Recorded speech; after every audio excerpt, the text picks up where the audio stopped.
Samuel, bonjour. Bonjour Adam. Est-ce que vous pouvez commencer par nous expliquer un peu en quelques mots ce documentaire, ce qu'il représente et un peu son résumé pour le donner envie de le voir?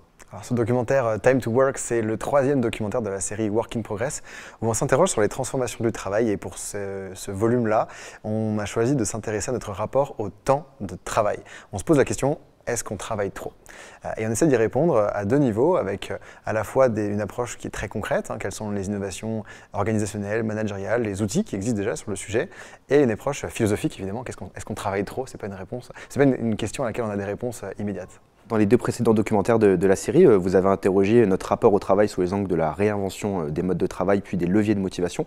Aujourd'hui, vous interrogez le rapport au temps. En quoi c'est un enjeu aujourd'hui important pour les entreprises? Le rapport au temps, en fait, c'est une question qu'on se pose tous. On a tous l'impression de constamment courir après le temps. Je crois que c'est pas un sujet qui est nouveau. Par contre, il est encore plus actuel aujourd'hui. On est en plein dans les débats sur la réforme des retraites. Donc ce rapport au temps de travail au sens large, pas seulement à l'échelle de la vie, mais à l'échelle d'une journée, à l'échelle d'une semaine, à l'échelle d'une année. Comment est-ce qu'on s'organise dans son temps? Est-ce qu'on est libre dans la gestion de son temps? Certains métiers le peuvent naturellement, d'autres pas. C'est une question qu'on se pose tous, à mon avis.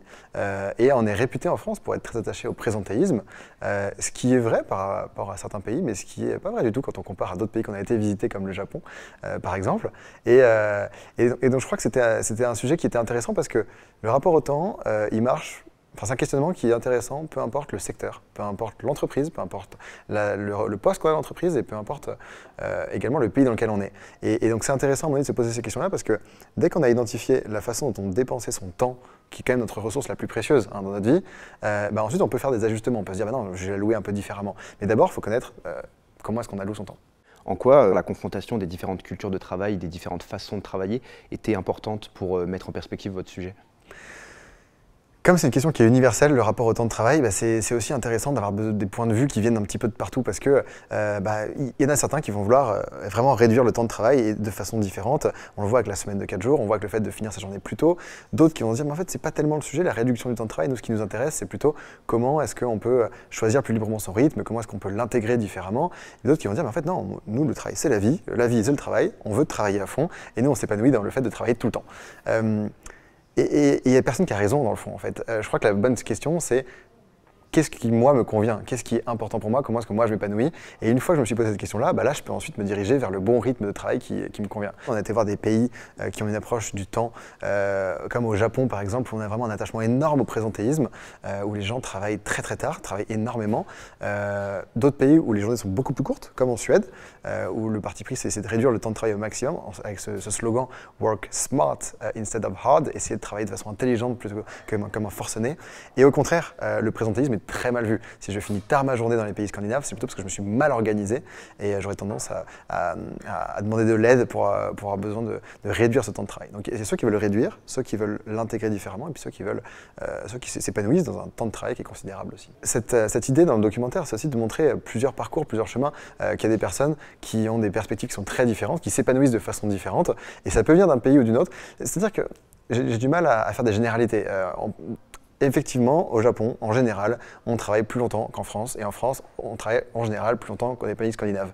Mais en fait, ça dépend énormément. On montre dans le documentaire LDLC à Lyon, qui est passé à la semaine de 4 jours, qui est pionnière comme entreprise, qui est la plus grande entreprise au monde, qui est passée de façon définitive à la semaine de 4 jours. Mais quelqu'un qui va voir le documentaire en Amérique latine ne peut pas se dire tous les Français sont en semaine de 4 jours.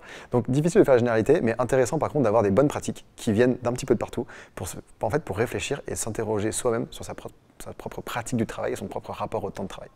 Et justement, pour un exemple plus précis qui ne concerne pas une culture de travail particulièrement, vous êtes allé à la rencontre de sportifs de haut niveau pour observer leur quotidien. Qu'est-ce que ça vous a appris sur votre sujet et qu'est-ce qu'on pourrait apprendre de leur rapport au travail ? Alors il y a toujours eu beaucoup de parallèles qui ont été créés entre les entrepreneurs et les sportifs de haut niveau, notamment dans le management, on en parle beaucoup dans les sports collectifs. Mais là sur le tennis, ce qu'on voulait voir, c'était le niveau d'engagement qu'il y avait de certains. Parce que quand on est athlète de haut niveau, et on a été interrogé Patrick Mouratoglou sur le sujet, qui a été le coach derrière plein de carrières inspirantes de Serena Williams, et actuellement il est avec Olga Rune, ce qui est intéressant, c'est que c'est des gens qui dédient toute leur vie au travail. Quand ils mangent, quand ils dorment, en fait ils préparent déjà la prochaine compétition. Et en fait un entrepreneur, mais un commerçant qui vit au-dessus de sa boutique, un agriculteur, un artisan qui est passionné par son travail et plein de métiers aussi, plein de gens, même dans le salariat, de plein de façons différentes, qui sont passionnés par leur travail, parfois trouvent leur équilibre en travaillant énormément. Et ce qu'on voulait comprendre, c'était comment, en fait, pour certains, le travail, c'était la vie. On ne cherchait pas à trouver un équilibre ou à réduire le temps de travail, mais on cherchait à juste s'épanouir en se disant que le but dans la vie, c'est pas forcément d'avoir des loisirs, d'avoir du travail, c'est d'avoir des objectifs et d'atteindre des objectifs.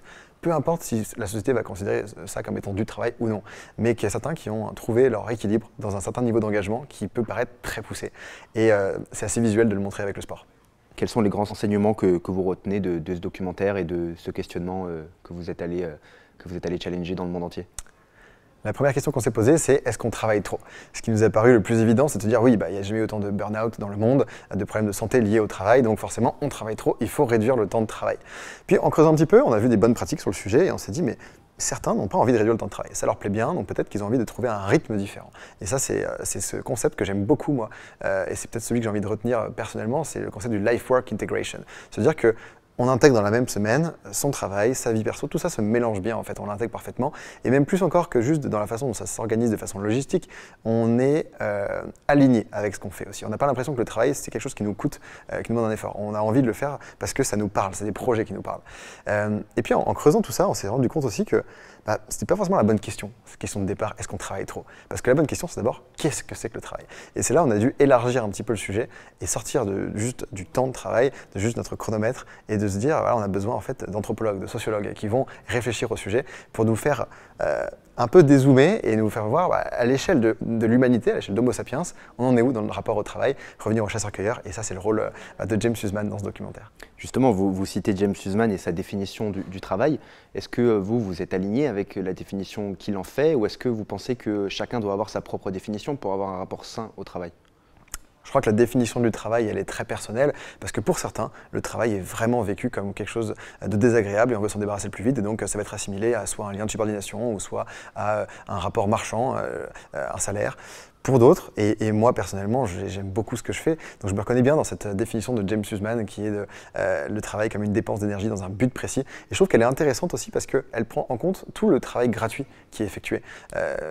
Ça peut être l'éducation, ça peut être le rôle d'aidant, ça peut être ne serait-ce que les tâches ménagères qu'on fait à la maison chez soi, où parfois on a l'impression que ça nous coûte, que c'est du travail mais que c'est pas rémunéré. Et donc c'est toute une perspective plus large qui est intégrée dans cette définition-là. Que ne prend pas en compte juste le travail c'est une activité qui est rémunérée ou le travail c'est une activité qui demande un effort et je trouve que c'est beaucoup plus universel d'avoir cette définition-là. Quelle vision vous avez en France du rapport général au travail? Est-ce que votre documentaire doit aussi participer à soulever cette question, à interroger les personnes? C'est un grand sujet aujourd'hui. Est-ce que vous pensez que le sujet avance en France? J'ai le sentiment que sur le sujet du temps de travail en France, les débats sont les mêmes depuis que je suis tout petit, que je regarde la télé, que j'allume les infos et qu'on parle des 35 heures. Et que globalement, le rapport au temps de travail, il n'a pas été débattu de la bonne façon. Et quand on voit justement une entreprise comme LDLC qui, il y a plus de 2 ans, a lancé cette initiative, mais c'est pas la seule en France, c'est la plus grande, la plus connue, mais il y en a d'autres en France qui l'ont lancé aussi, et que c'est pas des sujets qui ont été débattus par les syndicats. Quand on parle du rapport au temps de travail, je me dis qu'on manque quelque chose. Et que ce sujet dont on parle énormément, ce sujet brûlant de la retraite, évidemment, il faut qu'on en parle, il faut qu'on en discute. Mais peut-être qu'on aurait intérêt à dézoomer aussi et de se dire que c'est un rapport au temps de travail qui est peut-être différemment à penser. Et donc, moi, je me pose la question, combien de personnes qui sont opposées à la réforme des retraites et au passage de 62 à 64 ans pour l'âge de départ accepteraient de terminer à 64 ans, peut-être même 65 ans, si toute leur carrière, elles l'avaient faite sur la semaine de 4 jours. Et donc je me dis que ça, la semaine de 4 jours, mais c'est un exemple parmi les autres, c'est une des façons un peu plus créatives de réfléchir au rapport qu'on a tous avec le temps de travail et qui est malheureusement pour l'instant absent des débats. Un documentaire et je sais que Laurent Leclerc-Joly a sorti un livre sur le sujet et c'est un débat qui est en train de grandir évidemment. Certainement que si on s'en parlait dans 1 an, dans 2 ans, peut-être que ça fera partie des sujets qui seront vraiment débattus par tout le monde et dans ce cas-là on aura joué notre rôle à notre échelle et on sera très content.